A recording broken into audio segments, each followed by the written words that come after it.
What's up, everybody? Welcome to the Halving Report. We are on episode 18. There's approximately 60 days left until the next Bitcoin halving. The price of Bitcoin is approximately $7,900 US. Timestamp that at 9:22 p.m. on March 11th. Today, we are jumping straight into an interview with Rob Loggia. Rob is the author and creator of Loggia On Fire Magazine. He has been published in the International Business Times UK, Digital Trends, and has been on numerous online blogs and platforms. He is currently the campaign manager for John McAfee's 2020 presidential run. Welcome, Rob, to episode 18 of the Halving Report. Thank you for coming on to the show. Oh, yeah, my pleasure. 18, that's fantastic. That's the year I got stuck in mentally. Oh, yeah? Living forever there. So how's things going, man? Have you been keeping busy? I'm always keeping busy. What have you been working on lately? I saw that you just posted an article the other day on your website. Yeah, the present situation was enough to motivate me to put that out. The publishing the magazine, running McAfee 2020 campaign, all of that would be full-time work in itself, and I do that and about 8 other things. Is it true, though, that the John McAfee suspended his campaign for presidential run? For a day, yeah. Oh, for a day, so it's back on now. It's back on now. What had happened, John is one of the smartest people I've ever met, if not the smartest, and he saw an opportunity, he threw it out there. Unfortunately, that offer was not accepted, so we're right back in the running.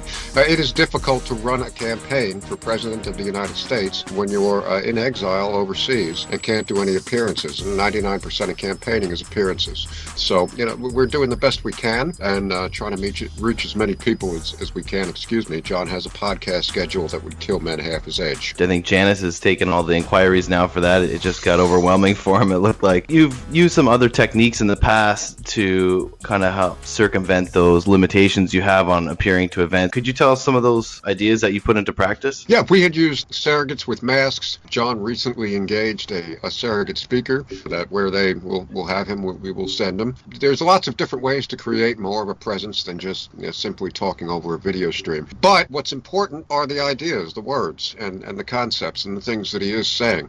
When you're running a messaging campaign, which is what our campaign is, it's a campaign to get people's attention, try to wake them up. The message is what's important. You don't want to shake his hand or have him kiss your baby. Not that anybody would want that now, but really, what are you there for? Because that doesn't tell you anything. It doesn't tell you anything about what somebody believes, doesn't tell you anything about what they're thinking. These are all very superficial things, unfortunately, that drive the world that we live in. So do you follow what's happening to other candidates in the race? And do you follow the Democratic nomination race at all? Yeah, I follow everything. I'm very interested in the political scene in the United States, even though I hate politics and don't think that it's a productive process. But I am following it very, very closely. What's your thoughts on the current Biden versus Bernie? What do you think's happening there? It's obviously what's happening there and is more than two men in there. Are they both in their 80s or late 70s, early 80s? Yeah. I mean, this is not about that. And I mean, fast forward 10 years, I hope they both live long lives, but who knows whether they're going to be with us. This is much, it cuts much deeper, and what we're seeing is bubbling to the surface, a major conflict within the Democratic Party. Now, the Republican Party has already sort of been eaten from the inside out, and in the place of infrastructure, what you have is a cult of personality that sprang up there, and those are always hollow on the inside. They're only as strong as the personality that drives them, and when that personality disappears, a vacuum appears. So this has happened a million times in history. We don't need to guess, and there's no reason to believe it'll be any different here. They don't find a suitable replacement for Trump. The gusto, the power of the Republican Party is severely diminished. I would submit that the same thing is happening in the Democratic Party, and the reason is because that's what's happening to our country. The cracks are showing in a lot of things that were papered over for a number of years, and that's one of them. So here you have a party that purports to represent certain segments of the population, and a large percentage of that party says, no, well, not really. What's happened there is similar to sort of what happens it has happened in the Libertarian Party. The Republican Party, things went a little differently, but you see similar themes. There's this sort of moderate majority that says, well, now the rest of you need to compromise and come along with us. And they use that word compromise, but it doesn't mean what it means to the rest of us. Compromise to a moderate is you can adopt my position, which they're saying is a compromise because it's in the middle to them and it's reasonable. You can adopt my position and you can help me fight for the things that are important to me. That's the moderate message of compromise that they've been offering. And the leverage that they've used on the minority in the party has essentially been, well, we're the majority here, so you have to do that. You have to do what we say. And what this minority has now come to realize is, well, actually, no, we don't, because you need us just as much as we need you. So they're throwing some of that weight around. The Democrat moderate may have a majority within their own party, although at this point it seems pretty slim. But what they don't have is enough of a majority to get somebody elected without the support of that minority in the Democratic Party. Correct me if I'm wrong. That's the way I see it. Do you see the Bernie Sanders campaign as something revolutionary in America, like the supporters claim? Listen, I see the movement behind him as something revolutionary. I've been at pain since Bernie ran in 2016. I said, a senator is never a revolution. A senator, by definition, has been part of the system. A senator, by definition, has been walking along with the rest of them and still has a modicum of respect for the system. That may be a good thing to some people. To others, it's a bad thing. But let's call the facts what they are. However, this is more than about an octogenarian and what he believes. This is about the people behind that movement. Really, if it wasn't Bernie Sanders, it would be somebody else. You have to see that. Focusing on you a little bit more, I know you're a guy who values freedom and privacy and very outspoken about it, but I wondered if you could tell us a little bit about your background of work and education and maybe how you found your political identity. I have been, I made half a joke when I said I was frozen at 18, but a lot of the ideas that I have now, I had then. I've lived a life now, 30 years since that time, 30-something almost, and I've seen a lot in that life. I've been down all the way on the bottom, have had nothing, and I've dined with millionaires. So, you see a cross-section sort of there. I've done, work that would be classified, I guess, as a traditional 9-to-5. I've done very non-traditional work. And having seen all of that, I reached a point in my life where I said, I can't continue to just run this script for a payoff that's never coming. And I guess that's the message behind a lot of what is fueling the Bernie Sanders campaign. It's just these people are working very hard and they're tired of ending up with nothing. And whether or not you agree with the then approach that you take once you realize this, I think it's certainly something that I can agree with. But finding my political self is something that hasn't happened. I am not a libertarian. I'm not a member of that party. And some of the things I say they don't like. There's nothing I could do about that. John is probably more libertarian than I am in a lot of respects with, strictly speaking, politics. But there is a large swath, let's put it this way, of that message that resonates with me, and the freedom is a part of it. A lot of the leftist movement has its roots in punk rock and that whole scene, and there was a very sort of push there. Freedom was always considered part and parcel, and what bothers me is that today we see a lot of those things, the working class and people don't deserve to have nothing and all of that, and I get all that, but the freedom part's being left out, and I don't like that. So it kind of, I'm a man without a kingdom. I don't have any place to go.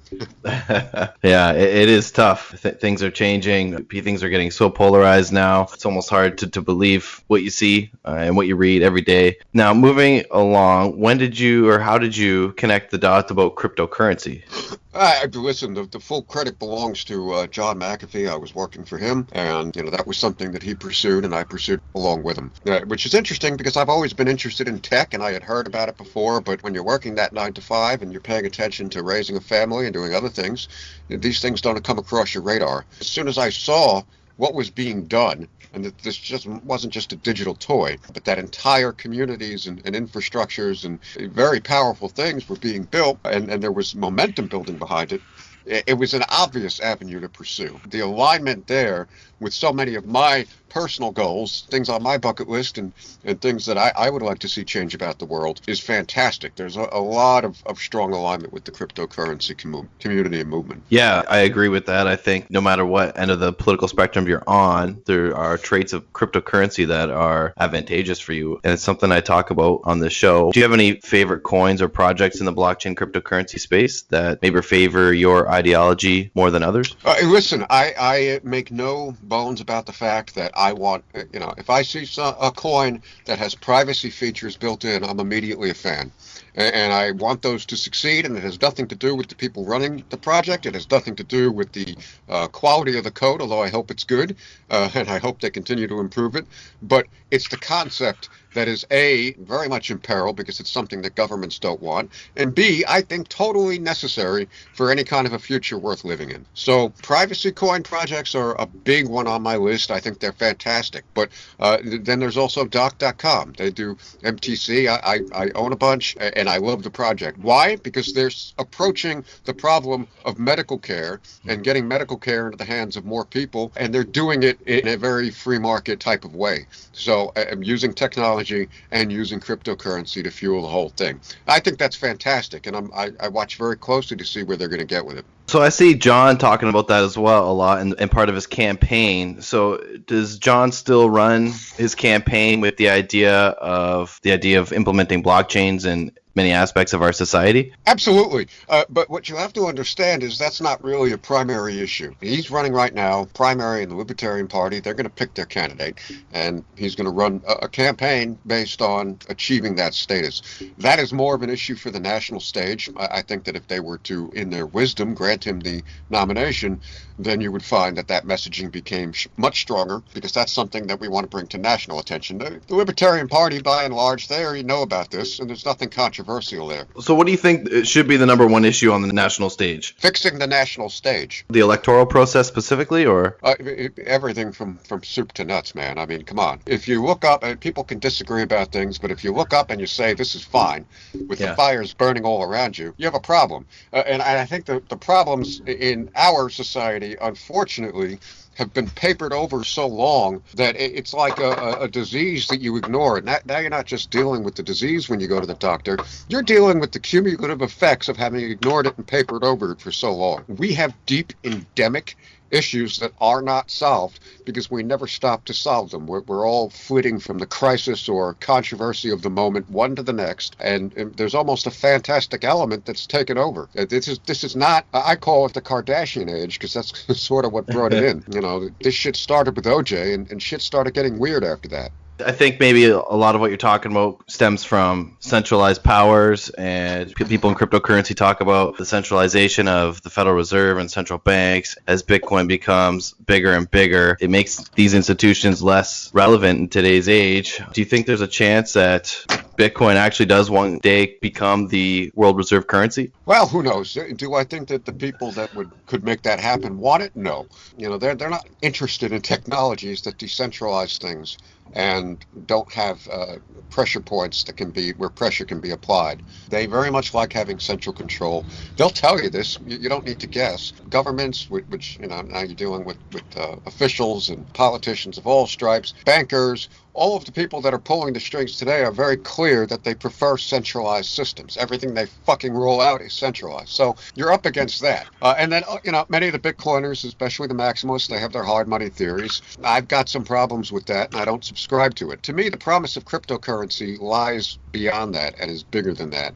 And it's the idea that we only see such importance being placed on the Federal Reserve because of the de facto monopoly that they have over the monetary systems in our country and in the world, as it turns out. Cryptocurrency, I very much believe in a multitude of different blockchains serving different functions. If Joe down the street wants to issue a cryptocurrency, nobody has to take it, but if it's exchangeable and if it has a certain value and if its value changes based on what Joe does and I can decide whether I want to accept that, I think that's fine.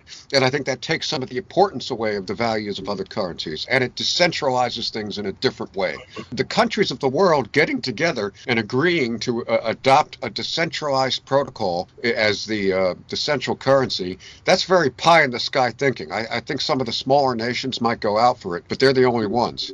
The bigger ones who are running the show now don't want to hear that at all. Right, but is there anything that they can really do to stop it at the end of the day? Well, to stop it, no. To slow it down, sure. To make sure that people aren't using it, sure. Now, there's lots of ways to discourage activities that go beyond technically stopping it. Consider the battle over encryption. One of the things that they've done, realizing you kind of can't put the horse back in the barn, is, well, what we can do is we can make it as stigmatized and as difficult, et cetera, for people to use encryption so that when people we know they're doing something wrong. That's just as bad as having no encryption, dude, because now they can look at you and say, you're somebody I want to pick up because you're using encryption. There's different strategies to discouraging behaviors that you don't like. Do we find then in the future that Bitcoin is able to maintain and increase its relevance in this environment, sure, I think that that's inevitable. I don't view a clampdown as being around the corner tomorrow, but you can bet that if some of these governments start issuing cryptocurrencies of their own, you're going to start seeing legislation targeted at things like Bitcoin and saying you can't use it for this, you can't use it for that. They don't like competition, dude, period. Yeah, and that's something I always think about if they're just going to have to embrace it and maybe just keep to coin like Bitcoin where it's transparent and do their best, or are they going to try to fight it because they can't do anything about privacy coins and stopping people from using it and not being able to enforce taxes, really, I guess, is their probably one of their major losses. Yeah. And what they'll do is they'll push it to the margins, and then they can, go sniffing around over there trying to find who they can. There's mitigation strategies where if you can't stamp something out, you can mitigate, and that's what they'll try and do. We're about 60-something days left until the next Bitcoin halving event. I wanted to ask you what your take is on the halving event, and if you think it's going to have a great impact on the price. Yeah, that's a tough one to talk about. And the reason is that it's being talked about so much. I don't think that other Bitcoin halvings received this much attention, certainly within the community, but the community wasn't this large. And it didn't involve as many people with large amounts of money that it does today. Right. It's a much more manipulated market. I mean, the last time Bitcoin was halved, I don't think they had futures. I don't think they had it, any of those things. So, but isn't that always going to be the case as Bitcoin continues to grow? We're always going to have more people involved. But I mean, in the two previous halvings, we've seen the price go up a lot. Most people in the space say that the price is going to increase after the halving. Would you agree? Yes, that seems to be the favored opinion, and there's a preponderance of evidence that supports that view. All I'm saying is that it's difficult to make these predictions in the present environment for the reasons that I gave. If I was, for example, a big whale right now, I would be looking at moves that I could make during this halving that may mitigate some of those gains, but increase my worth and what I had a lot more. These are smart people. They're going to figure out ways to take advantage of what's happening. I'm not sure that some of those gains might not be eaten by the behaviors of other people. I think you and I had an exchange about the Electronium coin a while back, and I think you were concerned about the privacy. I was more enthusiastic about the mass adoption. I'm wondering if you still follow that project at all, and if you've seen what they're doing with the launch of the mobile services. I wish them well. I lose interest when I see things like KYC. We don't need more of that, and I get it. It's coming, and that's what comes with mass adoption. But I just don't personally find it interesting. The trouble that I have, especially in these early days, is this. I can live in a world where there's, for example, we use marketplaces. I can live in a world where there are perfectly safe marketplaces that are regulated to the hilt. And people can be assured that any business they transact in that marketplace is secure. We know who's transacting and everything else. I've got no problem with that stuff existing, as long as I have the option of going to a marketplace that's as dangerous as fucking hell, and where none of that shit applies, and that I can operate. If I want to say my name is Howdy Doody, I can take my coins and I can sell them under that name. Now, I can say that I can live in a world with both. But the trouble is that what law enforcement and governments and everything else, they say, well, no, it'll only work if we only have every marketplace has to be under these regulations and guidelines. So I don't like seeing them gain any traction, because to me, that's just another step on the road to where they want to be, where that's just the way everything is. And the more people that use it, the more people that accept it and they get used to it. And I would suggest that this is not a thing we should be getting used to. This idea of surrendering our identity every time we want to transact value with somebody is abhorrent. People say, well, what about legitimate law enforcement concerns? Get off your fucking ass and do some fucking investigating then. Wear out some goddamn shoe leather. It's called police work, and it's hard, but you got to do it, okay? Otherwise, don't be a fucking policeman. I don't know what to tell you. Trying to do end runs around what I believe are people's given rights, that's not the way you do police work. America's a country where it's not always about the best way to do things, or it hasn't been. And people I think are focusing too much on that discussion now. When we talk about how to solve things or how we should roll things out, they say, well, what's the technically best solution? No, there's more things to consider. What is ethically right is important. Yeah, that's my 2 cents. So KYC related stuff, as soon as I see those letters, I cringe and I curl up in a ball, and I mommy, make them go away. Yeah, I can totally relate to that. I think I got into the space a bit after you did, and I'm younger. Maybe that's part of it too. Then I'm just accustomed into it a little bit more, and it's hard to say. It's hard to accept it, but I think we still have the options to mitigate it if we want to, and keep our privacy as much as they try. Mm-hmm. Do you have recommendations in terms of how to secure your digital assets? Securing your digital assets is a holistic exercise. It is not something that you can throw a tool at and say, okay, now I'm safe. There are great tools out there. I know you're a fan of Bitfeet, so am I. This is a digital wallet that prevents the existence of your private key in the physical world if you use it as directed. The private key is calculated by the device based on a phrase that you keep in your head. Beautiful simplicity. I know some people don't like it, and I really, then they can choose not to use it. A lot of them make far too much noise considering what their objections are. I have not had anything stolen out of mine, so as far as I'm concerned, I consider that to be a good thing. But it's more than that, isn't it? Getting in the habit of using VPNs when you're transacting, it's a pain in the ass, it's an extra step, but it's going to keep you that much more secure. Common sense. You can't underestimate the importance of common sense in the world of cryptocurrency. And it's amazing to me how many people, not just in cryptocurrency, but in everything, but we've seen a lot in cryptocurrency. There's something's too good to be true, and it sounds too good to be true, and they don't get it that it is too good to be true, right? I mean, if there's no risk, if there's no downside at all, if you're guaranteed to make money, how do you think people get scammed? They hand over money to people who make these claims. So there's common sense is a big part of people not getting ripped off. And that's the breakdown that you could have the most secure wallet in the world. How secure is it if you choose to send your assets to somebody who has no business receiving them? Well, yeah, I am obviously a big fan of Bitfeet. I discovered it when John was tweeting about it when they first launched their company. I kind of followed that entire back and forth over the bounty and everything like that. A couple of my buddies got it too. They've had no issues. Super secure. I love the idea of not actually having keys actually stored on the device, so I can use any device I want to in any country. It seems like leaps and bounds over what the other options are out in the market I saw anyways. Please, walking on eggshells, carrying your treasure from the safe to your laptop, hoping it doesn't break. Yeah, I mean, I don't exactly. Forget that.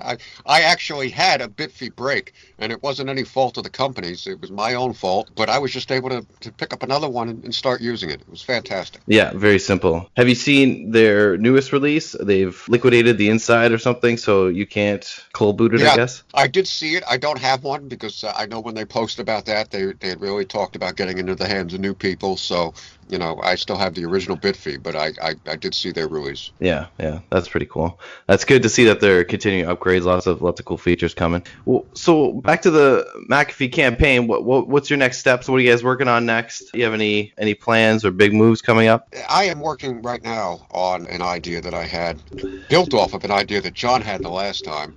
And they weren't able to make it happen the last time, but this time it would behoove us to do so. We'd like to do more of an interactive video session, especially since John can't be on the ground campaigning. But really, just John doing these podcasts, and we're providing answers to people that ask, about John's platforms and positions. We've made our appeal. We've offered John as a candidate to the Libertarian Party. Our case has been made plenty of times about why that's the smartest move they could make. There are, I think, a lot of reasons why some people don't want to hear that. And there's a certain type of person that would never want to hear that. If they do what they've done repeatedly, which is to send somebody on that stage who can't compete with the people who are up there, they're going to get the same results that they get every single time. So apart from making your case, if John was here, we could run him around to every town. We could put him in front of people, and they'd like him more because he was there, hanging out with them and showing that he wasn't better than them. That seems to be a big thing with libertarians. They seem to think that everybody thinks they're better than them, and they have this complex, about it. So, John showing up is like a big fucking deal. I remember Gary Johnson at one of the campaigns standing by himself because all these people that supported him ran over to take selfies with John. And then these same people wanted to make the case that John wouldn't be able to get the type of attention that Gary Johnson did on the campaign trail. Really? That's how the media was swinging it? That's how libertarian supporters of Gary Johnson were swinging it. You should see some of the articles that were written during the 2016 campaign, and they pushed very hard for it to be Gary Johnson and Bill Weld. Now, Bill Weld can't even spell libertarian, but they thought he had the name. because he used to be a governor. These people can't do math. I don't know what can really be done to help them. We've made our case. We'll continue to make our case until they nominate their candidates, and we'll see what decision they make. We may well continue into the campaign season if they don't nominate him and run a write-in campaign. Who knows? So when does the Libertarian Party have to make that decision? I think they're in June. Okay. Is that somewhere around the Democratic convention? I believe they do it before everybody else. So Okay. It would probably be shortly before. Last time, I think it was a full month in advance of either of the other two parties. Is there any message that you and the McAfee campaign want to send out before we wrap it up?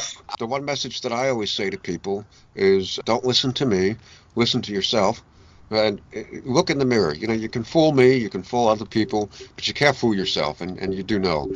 Ask yourself, the decisions that you make on a daily basis, how do they impact your quality of life? The job that you go to, is it not the case that you are spending the best years of your life away from the people that you love the most, and not being with them and spending time with them and doing the things that you love? Is the answer just to quit your job? No, but lying to yourself about it doesn't help. And if you come to the truth, maybe you can begin to say, I'm going to work for a world where this doesn't have to be the case. Now, that answer may take different forms. It may take forms that I don't like, but at least we have people asking questions. If there was a word for what the McAfee campaign was asking people to do, it would be to start searching again, because so many people have stopped searching. I don't have all the answers for everybody. I don't even have all the answers for myself, but I'm searching. And if people are searching and more people begin searching because they've heard John talk or me talk, then we've succeeded in what we set out to do. We want people to look for the answers because there's a lot of people that are hurting out there. There's a lot of instances where the quality of life for people isn't what it should be, and we need to start fixing these things because it's very few people who are benefiting from all of this. And we're talking about the entire setup of the world, few people at the top who are laughing at the rest of us. So we got to get our shit together. That's what I would say to people. Just wake the fuck up and stop pretending that things are okay. For instance, I have friends, we feel exactly like the way you described. We work 9-to-5 jobs. We know we're wasting a lot of our life, working for somebody else, and we have barely enough time in our lives to enjoy the things we love. Mm-hmm. And we all are searching. We're searching. But what action? Is it political action? Is it getting involved in the process? Is that the answer? Or what actions can we take to... The answer is different. The answer is different for everybody. I'll tell you one story about an answer, and the Libertarians would blanch white to hear me tell this story, but I love it. This is the story of the great rock and roll swindle, and you had Malcolm McLaren. He was managing the Sex Pistols.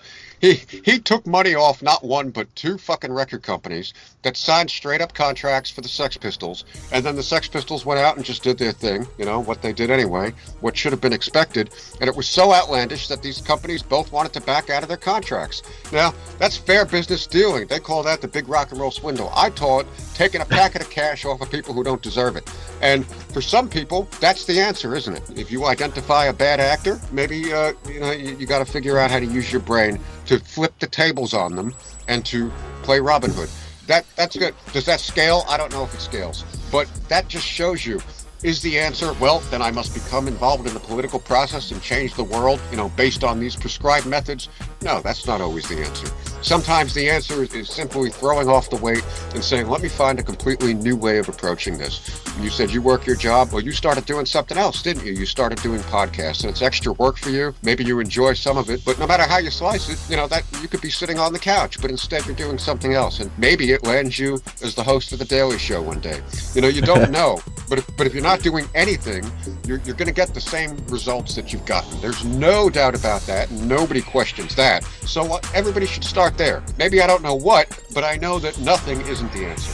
That was very informative to listen to and inspiring, actually. Do you want to tell people where to find you, Rob? Yeah, Loggia On Fire Magazine, my Twitter, Loggia On Fire, and you can tune in on YouTube. I do the Crypto Freak Show, the guy from Australia, and we'll be starting up a live cast soon, so people will be able to tune into that. And I'm not a hard man to find. Okay, cool. Thanks again. I really appreciate you coming on and chatting to me. Very informative for myself. I hope we can chat again in the future and stay in touch. Same here, man. Thanks for having me on. I love talking to people, but some people, they get a little nervous about it, so they don't want to. I appreciate you having me on your show. Well, you can certainly be an intense guy, but I can handle it, and I enjoy it. Good shit. All right, take care. See you, man.